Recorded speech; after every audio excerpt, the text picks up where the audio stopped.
अच्छा जी, next topic है unit number 11 का हमारे पास इलेक्ट्रोमोटिव फोर्स। इसमें दो चीज़ें हम लोग डिस्कस करेंगे, electromotive force and maximum power output. What is electromotive force? Electromotive force क्या होती है? देखिए, इससे पहले हमने इलेक्ट्रिक पोटेंशियल को डिस्कस किया, जिसमें हमने चार्ज की डिस्प्लेसमेंट करवाई इन the opposite direction of electric field. ठीक हो गई? तो जब भी आप एक चार्ज को डिस्प्लेस करवाते हैं ना, ये एक बैटरी है ना, आपको पता है बैटरी के दो टर्मिनल्स होते हैं। ठीक हो गई? ये पॉजिटिव टर्मिनल और ये नेगेटिव टर्मिनल। आपने क्या करना है? आपने एक पॉजिटिव चार्ज को मूव करवाना है from negative terminal to positive terminal. ठीक है जी, in the opposite direction of electric field. तो ये चार्ज उस वक्त तक मूव नहीं करेगा जब तक आप इसको एनर्जी नहीं देंगे।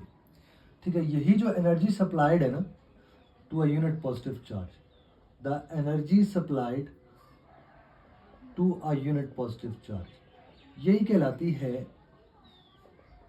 Electromotive force. ये कोई फोर्स नहीं होती। ठीक है जी, ये क्या है? Energy supplied to a unit positive charge. ठीक हो गया जी?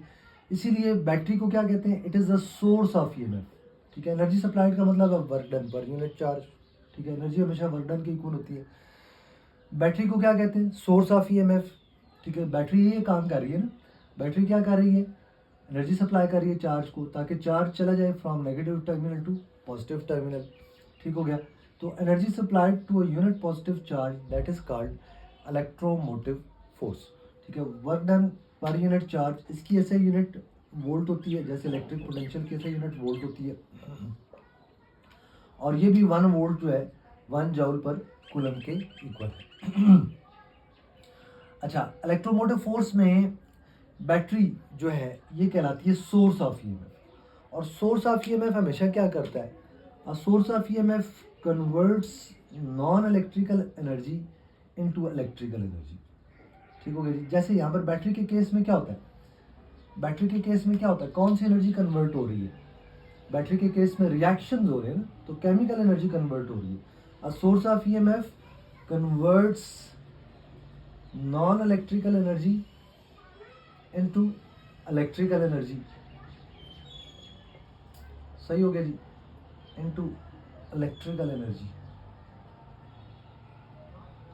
जैसे बैटरी के केस में क्या हुआ? केमिकल एनर्जी जो है ये कन्वर्ट हुई किसके अंदर? इलेक्ट्रिकल एनर्जी के अंदर। सोलर सेल के केस में क्या होगा? लाइट एनर्जी कन्वर्ट होगी इलेक्ट्रिकल एनर्जी के अंदर। जनरेटर के केस में क्या होगा? मैकेनिकल एनर्जी कन्वर्ट होगी किसके अंदर? इलेक्ट्रिकल एनर्जी के अंदर। और इसी तरीके से थर्मोकपल के केस में क्या होगा? हीट एनर्जी जनरेट होगी, हीट एनर्जी कन्वर्ट होगी किसके अंदर? इलेक्ट्रिकल एनर्जी के अंदर। ठीक हो गई? अब यहाँ पर एक कॉन्सेप्ट और है जिसको हमने रिलेट करना है, that is internal resistance. What is internal resistance? Internal resistance क्या होती है? देखिए, जब चार्ज फ्लो करेगा ना किसी बैटरी के अंदर, आपको पता है बैटरी के अंदर दो इलेक्ट्रोड्स होते हैं, एक इलेक्ट्रोलाइट होता है। ठीक है, इलेक्ट्रोलाइट इज अ सोल्यूशन। ठीक है, तो जब चार्ज किसी बैटरी के अंदर फ्लो करेगा तो वो इलेक्ट्रोलाइट जो है वो उस चार्ज के फ्लो को एक थोड़ी सी रेजिस्टेंस प्रोवाइड करेगा, उसको इंटरनल रेजिस्टेंस कहते हैं। The minimum resistance offered, the minimum resistance offered by electrolyte of battery, offered by electrolyte of battery, that is called internal resistance। ठीक हो गया जी? अक्सर का जब हम बैटरी का सिंबल बनाते हैं तो आपने देखा होगा कि ये एक छोटी सी रेजिस्टेंस लगी होती है, आप ये बनाते हैं पॉजिटिव नेगेटिव। ठीक है, ये सोर्स ऑफ ईएमएफ है, ये इंटरनल रेजिस्टेंस है। इसको अक्सर का हम बॉक्स में बंद कर देते हैं ताकि हमें पता चल सके कि बैटरी के अंदर की रेजिस्टेंस है, इसको इंटरनल रेजिस्टेंस कहते हैं। ठीक हो गया जी? अब इंटरनल रेजिस्टेंस की मौजूदगी में अगर हमें सर्किट का करंट निकालना हो, मैं सर्किट को मुकम्मल करता हूँ। ठीक है, बाहर एक लोड रेजिस्टेंस लगा देता हूँ, ये मैंने लोड रेजिस्टेंस लगा दी, को मोटर लगा दी, को बल्ब लगा दिया। ठीक हो गया जी?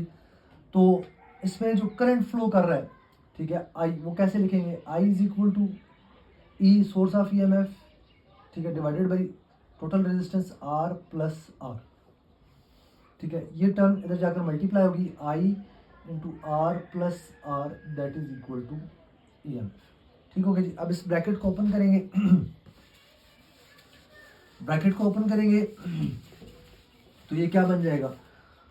ये बन जाएगा जी आपके पास E is equal to I R plus I R. ये जो कैपिटल आई आर है, ठीक है जी, इसको कहते हैं terminal potential difference V is equal to I R. यानी कि बैटरी के दोनों टर्मिनल्स के ऊपर जो पोटेंशियल डिफरेंस है दैट इज कॉल्ड V, ठीक है। तो E is equal to I R plus V। अगर V को मैं इधर ही रहने दूँ तो ये E माइनस आई आर हो जाएगा। मैं इसको रीअरेंज करके लिख देता हूँ, V is equal to E minus I R. ये हमारी बुक ने एक रिलेशन लिखा है, V is equal to E minus I R. यहाँ से 3 एक MCQs बनते होते हैं, ठीक है।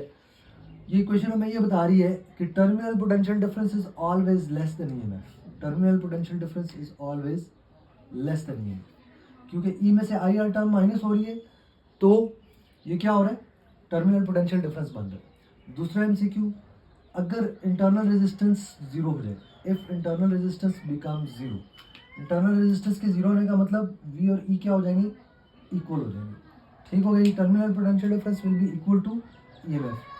तीसरा MCQ, अगर करंट की डायरेक्शन को रिवर्स कर दें, ठीक है, इफ बैटरी इज चार्जिंग, ठीक है, इफ बैटरी इज चार्जिंग, अगर बैटरी चार्ज पर है तो फिर क्या होगा, करंट की डायरेक्शन रिवर्स हो जाएगी, यानी कि I की जगह क्या आ जाएगा, माइनस आई।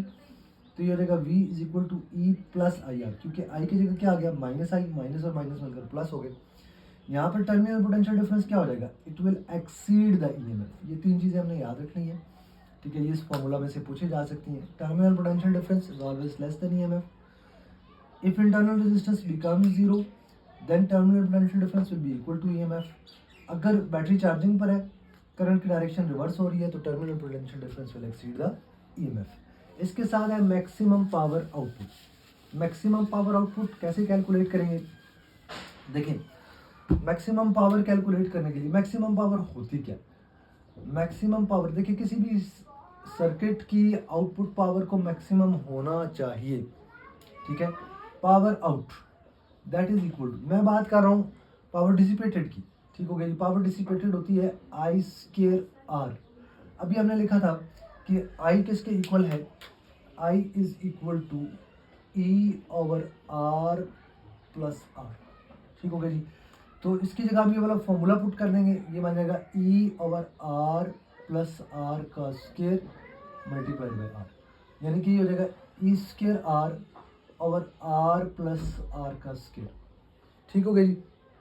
पावर आउटपुट को हमने मैक्सिमम करना है, फिर हमारे पास एक मैथमेटिकल रिलेशन होता है जिसमें हम इसकी जगह रिप्लेस करते हैं किसको, आर प्लस आर का होल स्केयर, ठीक है जी। इसकी जगह हम लिख देते हैं आर माइनस आर का whole square plus 4R into R, ठीक है।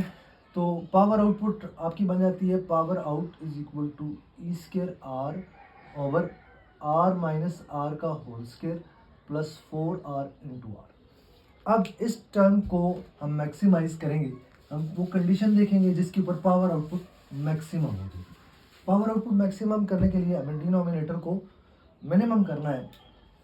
कंडीशन ये होती है, if internal resistance matches the external resistance, if internal resistance matches यानी कि ये इक्वल हो जाए द एक्सटर्नल रेजिस्टेंस, तो फिर क्या हो जाएगा, small R will be equal to capital R. जब स्मॉल आर और कैपिटल आर इक्वल हो जाएंगे तो आर माइनस आर जीरो हो जाएगा, पावर आउटपुट आपकी मैक्सिमम हो जाएगी। Power out maximum E square R, ये वाली टर्म जीरो हो गई, ठीक है। नीचे 2 आर लगा दें, स्मॉल आर की जगह भी कैपिटल आर लगा दें, एक आर कैंसिल आउट हो जाएगा, ये हो जाएगा E square over 4R, that will be power output maximum. ये इसकी कंडीशन है, ठीक है। ये भी कई दफ़ा फॉर्मूला पूछ दिया जाता है MCQ में।